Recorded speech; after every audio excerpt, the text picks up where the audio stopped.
നമ്മൾ ഈ വഴിയോരത്തൊക്കെ പോകുമ്പോൾ അവിടെ ഈ നെല്ലിക്ക ഉപ്പിലിട്ടത് അല്ലെങ്കിൽ പൈനാപ്പിൾ, ക്യാരറ്റ് ഇതെല്ലാം നിങ്ങളുടെ ഗട്ടിന് ദ ബെസ്റ്റാണ്. കാരണം എന്താ, ഇവയാണ് നമ്മുടെ ബാക്ടീരിയാസിന് വേണ്ടത്. നിങ്ങളുടെ ഗട്ട് റീസെറ്റ് ചെയ്യാൻ, ഗട്ട് കറക്ഷന് ഏറ്റവും നല്ല റെസിപ്പി എന്താണെന്ന് ചോദിച്ചാൽ, പച്ചക്ക ലൈക്ക് ചെയ്തവരാണെങ്കിൽ ഇതോടി കേട്ടോളൂ. സോർ കട്ട്സ് എന്ന് പറയും.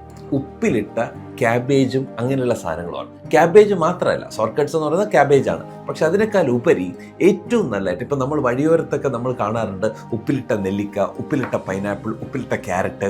ഇവയൊക്കെ ആക്ച്വലി അതിൻ്റെ ഹൈജീനിക് പ്രോസസ്സ് ഓക്കെ ആണെങ്കിൽ, അതിലുപയോഗിക്കുന്ന വെള്ളമൊക്കെ ഓക്കെ ആണെങ്കിൽ, അല്ലെങ്കിൽ നമുക്ക് തന്നെ വീട്ടിൽ ചെയ്യാവുന്നതേ ഉള്ളൂ. ഈ സംഭവം ദ ബെസ്റ്റാണ്, യാതൊരു സംശയമില്ല. കാരണം ഇവ നമ്മുടെ ബാക്ടീരിയാസിൻ്റെ ഫുഡാണ്. ബാക്ടീരിയാസിന് നമ്മൾ ഫുഡ് കൊടുക്കുകയാണെങ്കിൽ അവർ നമുക്ക് വേണ്ടി വർക്ക് ചെയ്യും. എന്താ അവർ നമുക്ക് വേണ്ടി വർക്ക് ചെയ്യുന്നത്? നമ്മുടെ ന്യൂറോ ട്രാൻസ്മിറ്റേഴ്സിന് വേണ്ടിയിട്ട്, നമ്മുടെ ബി കോംപ്ലക്സ് പ്രൊഡക്ഷന് വേണ്ടിയിട്ട്, നമ്മുടെ വൈറ്റമിൻ എ പ്രൊഡക്ഷന് വേണ്ടിയിട്ട്. നിങ്ങൾ കരുതുന്നുണ്ടോ ക്യാരറ്റ് കഴിച്ചു കഴിഞ്ഞാൽ വൈറ്റമിൻ എ കിട്ടുന്നു? ഇല്ല, ക്യാരറ്റ് ഉള്ളത് ബീറ്റാ കാരോട്ടിനാണ്. ആ ബീറ്റാ കാരോട്ടിനെ മാറ്റി റെറ്റിനോൾ ഫോമിലേക്ക് മാറ്റാൻ നമ്മുടെ ഗട്ട് മൈക്രോബ്സാണ് സഹായിക്കുന്നത്.